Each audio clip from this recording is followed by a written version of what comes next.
আগামী 24 মধ্যে আবহাওয়াতে বিরাট বড় পরিবর্তন আসতে চলেছে। পশ্চিমবঙ্গ এবং বাংলাদেশের বেশ কয়েকটা জেলাতে বৃষ্টির সম্ভাবনাও রয়েছে। তো সম্পূর্ণ ভিডিওটা দেখতে থাকুন, তাহলে পুরো ব্যাপারটা ক্লিয়ার হয়ে যাবে। তো প্রথমেই যদি আমরা আকাশে মেঘের দিকে তাকাই, তাতে করে দেখতে পাওয়া যাচ্ছে যেটা দেখবেন পুরো আকাশে মেঘে ভর্তি। পশ্চিমবঙ্গের দক্ষিণবঙ্গের তুলনায় উত্তরবঙ্গের আকাশে বেশি মেঘ দেখা যাচ্ছে। পাশাপাশি বাংলাদেশের দিকে যদি তাকাই, সেখানে কিন্তু আবার আমরা দক্ষিণের দিকে, বিশেষ করে ফিরোজপুরের দিক থেকে, বরিশালের দিক থেকে, খুলনার দিক থেকে সবথেকে বেশি মেঘ দেখতে পাওয়া যাচ্ছে। এছাড়াও কিন্তু ময়মনসিংহের দিক থেকেও প্রচুর পরিমাণে আকাশে মেঘ রয়েছে। এবং পশ্চিমবঙ্গের উত্তরবঙ্গে সবথেকে বেশি মেঘ রয়েছে, দক্ষিণবঙ্গের তুলনামূলকভাবে কম রয়েছে এবং বৃষ্টির সম্ভাবনাও রয়েছে। তবে তার সঙ্গে জানিয়ে রাখি, একটা ছোটোখাটো নিম্নচাপ কিন্তু আসতে চলেছে। তো নিম্নচাপের অবস্থানটার দিকে যদি আমরা একটু তাকিয়ে নিই যে কোথায় কি সম্ভাবনা রয়েছে, তাতে করে দেখতে পাওয়া যাবে যেটা আপাতত এই মুহূর্তে নিম্নচাপের মারাত্মক সম্ভাবনা না থাকলেও কয়েকদিনের মধ্যেই কিন্তু নিম্নচাপ প্রবেশ করতে চলেছে। এবং আমরা যদি 9 তারিখের দিকে দেখি, 9 তারিখে দুর্গাপুরের সাইডে, আসানসোলের সাইডে কিন্তু একটু ঝোড়ো বাতাস দেবে এবং তার পরিমাণ প্রায় 45 থেকে 46 কিলোমিটার বেগে ঝোড়ো হাওয়া থাকবে, সেরকমই কিন্তু দেখতে পাওয়া যাচ্ছে। এর বাইরে যদি আমরা আরেকটু এগিয়ে যাই, সেই জায়গাতে দাঁড়িয়ে আমরা আরও বেশ কয়েকটা জায়গা দেখতে পাবো। অর্থাৎ 15 তারিখ 16 তারিখ নাগাদ কিন্তু ভালো মতন নিম্নচাপ তৈরি হবে। তার সঙ্গে সঙ্গে আমরা 10 তারিখে আরও বেশ কয়েকটা জায়গাতে নিম্নচাপ দেখতে পাচ্ছি বঙ্গোপসাগরের উপকূলবর্তী এলাকাতে। বিশেষ করে চট্টগ্রামের সাইডে যদি দেখি, আমরা পাচ্ছি যেটা চট্টগ্রামের দিকে একদম সমুদ্র উপকূলবর্তী এলাকার দিক থেকে, বিশেষ করে বাঁশখালীর দিক থেকে রয়েছে যেটা ভালো মতন ঝোড়ো হাওয়া দেবে, সেরকমই পাওয়া যাচ্ছে। এবং ঝোড়ো হাওয়ার পরিমাণের দিকে যদি আমরা তাকাই, সেখানে প্রায় 40 থেকে 45 কিলোমিটার বেগে ঝোড়ো হাওয়া রয়েছে। এছাড়াও সমুদ্র উপকূলবর্তী এলাকার দিকে ভালো মতন ঝোড়ো হাওয়া থাকবে, সেরকমই কিন্তু দেখা যাচ্ছে। তবে এই যে নিম্নচাপের অবস্থানটা, এই নিম্নচাপের অবস্থানটা কিন্তু আরও বেশি সক্রিয় হবে 15 তারিখ 16 তারিখ নাগাদ। তো আমরা আস্তে আস্তে যদি 15 তারিখ 16 তারিখের দিকে এগিয়ে যাই, সেখানে দেখতে পাবো যে নিম্নচাপের মহড়াটা আরেকটু বেশি মাত্রায় আসছে এবং যেটা 13 তারিখ থেকে হালকা ফুলকা শুরু হয়ে যাবে। এবং 13 তারিখের দিকে যদি তাকাই, আমরা দেখতে পাবো যেটা ত্রিপুরার দিকেও কিন্তু মেঘাচ্ছন্ন আবহাওয়া, তার সঙ্গে সঙ্গে টিপির টিপির বৃষ্টি এরকম চলবে এবং হালকা তার সঙ্গে ঝোড়ো হাওয়া সেটাও চলতে থাকবে। আমরা যদি 14 তারিখের দিকে প্রবেশ করি এবং তারপরে আস্তে আস্তে এগিয়ে যাই, 14 তারিখেও হালকা একটু দক্ষিণবঙ্গের দিকে নিম্নচাপের অবস্থানটা আমরা দেখতে পাবো। এবং যেখানে ঝোড়ো হাওয়ার পরিমাণটার দিকে যদি আমরা তাকাই, ঝোড়ো হাওয়ার পরিমাণটা প্রায় 41 কিলোমিটার বেগে ঝোড়ো হাওয়া, 40 কিলোমিটার বেগে ঝোড়ো হাওয়া কিন্তু থাকবে। বিশেষ করে পশ্চিমবঙ্গের সমুদ্র উপকূলবর্তী এলাকা, সাউথ 24 পরগনা বা দক্ষিণ 24 পরগনা এবং তার সঙ্গে পূর্ব মেদিনীপুর, পশ্চিম মেদিনীপুরের বেশ কিছু অংশে এই অবস্থানটা থাকবে। তবে 15 তারিখের দিকে যদি আমরা পৌঁছে যাই এবং আস্তে আস্তে একটু এগোতে থাকি, সেই জায়গায় দাঁড়িয়ে আমরা দেখতে পাবো যেটা যে আরেকটু ঝোড়ো হাওয়া ভালো মাত্রায় রয়েছে। এবং 15 তারিখের নাগাদ একটা নিম্নচাপ, যে নিম্নচাপটা এসে অবস্থান করবে কলকাতা সহ দক্ষিণবঙ্গের সমুদ্র উপকূলবর্তী এলাকার দিকে এবং তার সঙ্গে সঙ্গে তার প্রভাবটা থাকবে উড়িষ্যার দিকেও। এবং এই নিম্নচাপের প্রভাবে টিপির টিপির বৃষ্টি এবং তার সঙ্গে হালকা বাতাস বইতে থাকবে এবং বাতাসের পরিমাণ 50 কিলোমিটারের মধ্যেই থাকবে। তো আমরা যদি আরেকটু এগিয়ে যাই, আমরা দেখতে পাবো যেটা যে প্রায় একই রকম অবস্থান কাজ করবে। এবং 15 তারিখ থেকে শুরু করে শুধুমাত্র পশ্চিমবঙ্গ নয়, পশ্চিমবঙ্গের সঙ্গে সঙ্গে বাংলাদেশেরও, বিশেষ করে ঢাকা, খুলনা, বরিশালের ডিভিশনের দিক থেকেও একই রকম নিম্নচাপের অবস্থান থাকবে।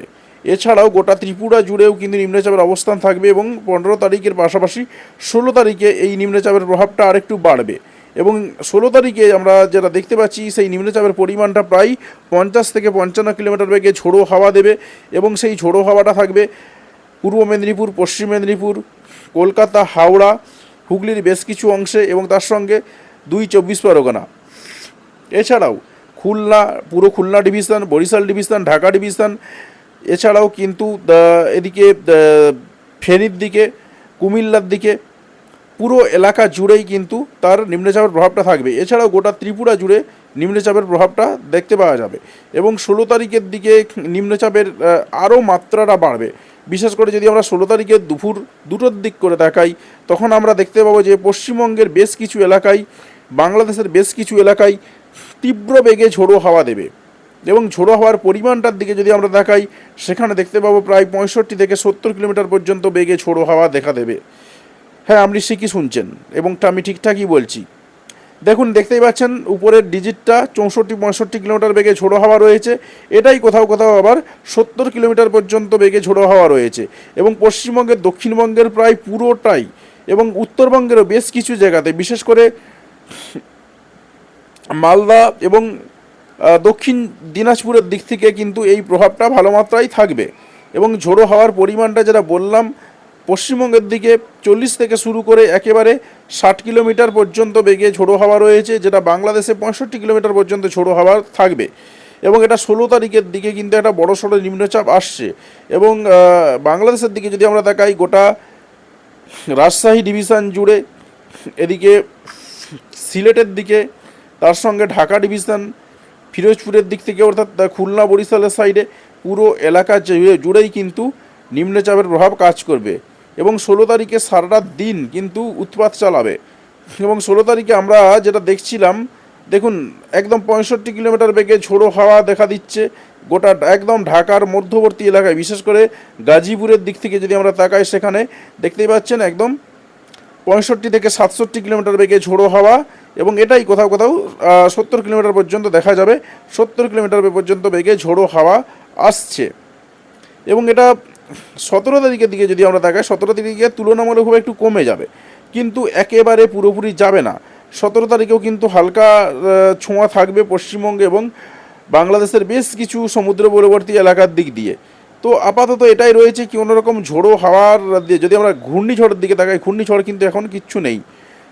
একদম 23 তারিখ পর্যন্ত দেখার সুযোগ রয়েছে, দেখলাম যে কোথাও ঘূর্ণিঝড়ের কোনো রকম ছোঁয়া নেই। তবে আমরা একটু বৃষ্টির দিকে যদি তাকাই, সেই জায়গায় দাঁড়িয়ে এই মুহূর্তে কোথায় কীরকম বৃষ্টিপাত হচ্ছে বা চলছে বা চলতে পারে, সেই সম্ভাবনার দিকে তাকাবো। দেখুন, আমরা চলে যাচ্ছি একটু বৃষ্টিপাতের মোডে এবং সেখানে গিয়ে দেখে নেব যে বৃষ্টি হওয়ার সম্ভাবনা কতটা কি রয়েছে পশ্চিমবঙ্গের কোন কোন জায়গাতে। আজকে বেশ কিছু এলাকায় বৃষ্টিপাত পেয়েছেন আপনারা, এবং এখনও বৃষ্টিপাতের সম্ভাবনা কিন্তু রয়েছে পশ্চিমবঙ্গের বেশ কিছু এলাকাতে। পাশাপাশি রাত্রের দিকে যদি আমরা তাকাই, রাত্রি 12টা থেকে শুরু করে সিলেটের দিকে, বাংলাদেশের সিলেটের দিকে বৃষ্টিপাতের সম্ভাবনা রয়েছে। এছাড়াও কিন্তু আমরা ভোর 4টের দিকে যদি তাকাই, আরও বেশ কিছু এলাকায় বৃষ্টিপাত পাচ্ছি। এবং আমরা যদি তাকাই বিশেষ করে পঞ্চগড়ের দিকে, সেখানে বৃষ্টিপাত রয়েছে। পাশাপাশি পশ্চিমবঙ্গের ইসলামপুরের দিকে যদি আমরা তাকাই, কিষানগঞ্জের দিকে তাকাই, সেখানেও কিন্তু হালকা ছিটে ফোটা বৃষ্টিপাতের সম্ভাবনা দেখতে পাওয়া যাচ্ছে। তবে বৃষ্টিপাতের পরিমাণটা যদি সবথেকে বেশি দেখি, সেটা কিন্তু রয়েছে সিলেটের দিকে। সিলেটের দিকে সুনামগঞ্জের দিক থেকে বৃষ্টিপাত বেশি রয়েছে দেখা যাচ্ছে। পাশাপাশি আমরা পাচ্ছি যেটা মেনলি সিলেট, আর অন্যান্য কোথাও নেই। সিলেটের দিকে সবথেকে বেশি বৃষ্টিপাত রয়েছে, সিলেটের একদম একদম প্রান্তে, শিলচরের গায়ে গায়ে, এবং শিলচরেও 2-1 পশলা বৃষ্টিপাত রয়েছে। তো আমরা একটু এগিয়ে যাব এবং দেখব যে আর কি সম্ভাবনা রয়েছে। দেখুন, আর একটু এগিয়ে যাচ্ছি, দেখছি যেটা 9 তারিখে মোটামুটিভাবে বৃষ্টিপাতের কিন্তু সম্ভাবনা তৈরি হচ্ছে। ভোর 6টার দিক করে বৃষ্টিপাত হবে বেশ কিছু এলাকাতে, বিশেষ করে উত্তরবঙ্গের দিকে যদি আমরা তাকাই, বিশেষ করে কিষানগঞ্জের দিক থেকে বৃষ্টিপাতের সম্ভাবনা রয়েছে। এছাড়াও কিন্তু বৃষ্টিপাত রয়েছে বিহারের সাইডে। তো বিহারের সাইডে বৃষ্টিপাত রয়েছে আমরা দেখতে পাচ্ছি। শিলিগুড়ির দিকে বৃষ্টিপাতের সম্ভাবনা রয়েছে। এছাড়াও কিন্তু পঞ্চগড়ের দিকে বৃষ্টিপাতের সম্ভাবনা রয়েছে। ঠাকুরগাঁওয়ের দিক থেকে বৃষ্টিপাতের সম্ভাবনা রয়েছে, এবং ঠাকুরগাঁওয়ের দিক থেকে ভালো মতনই বৃষ্টিপাত হবে। এবং বৃষ্টিপাতের পরিমাণটা কিন্তু বেশ বড়সড়, ভালো মাত্রায় বৃষ্টিপাত হওয়ার সম্ভাবনা রয়েছে। পাশাপাশি এই সময়টার দিকেও শিলচরে ভালো মাত্রায় বৃষ্টিপাত হবে। এছাড়াও খুলনা বরিশালেও ছিটেফোঁটা বৃষ্টিপাতের সম্ভাবনা দেখতে পাওয়া যাচ্ছে। তো আমরা আরেকটু এগিয়ে যাব এবং দেখব যে আর কি সম্ভাবনা তৈরি হচ্ছে, আর কোথাও কোনো রকম বৃষ্টিপাত রয়েছে কি না।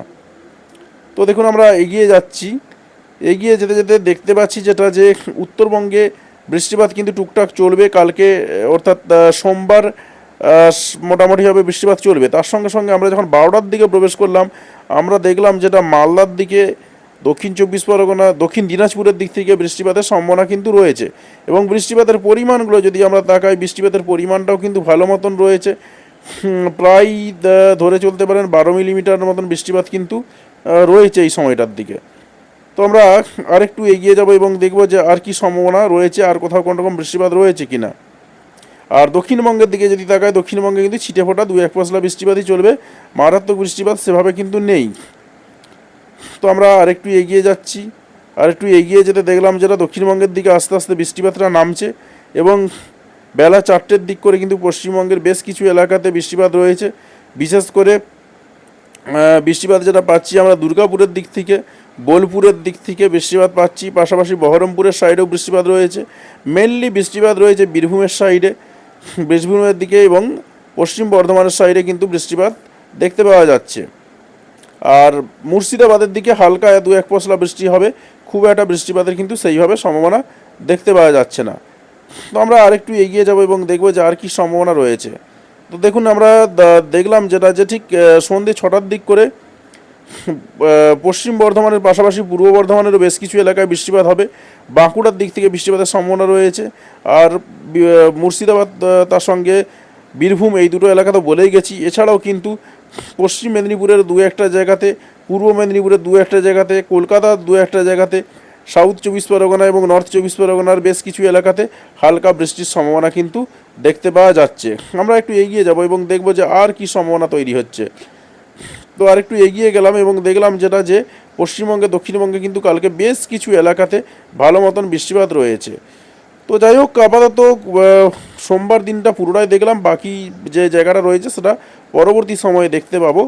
তো ভিডিওটা কোথা থেকে দেখলেন অবশ্যই কমেন্ট করে জানাবেন এবং চ্যানেলে যদি নতুন হয়ে থাকেন অবশ্যই চ্যানেলটা সাবস্ক্রাইব করে পাশে আসা বেল বাটনটা অবশ্যই প্রেস করবেন পরবর্তী সময় ভিডিওর নোটিফিকেশন পাওয়ার জন্য।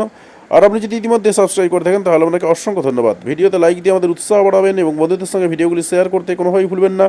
ভিডিওটি দেখার জন্য আপনাকে অসংখ্য ধন্যবাদ।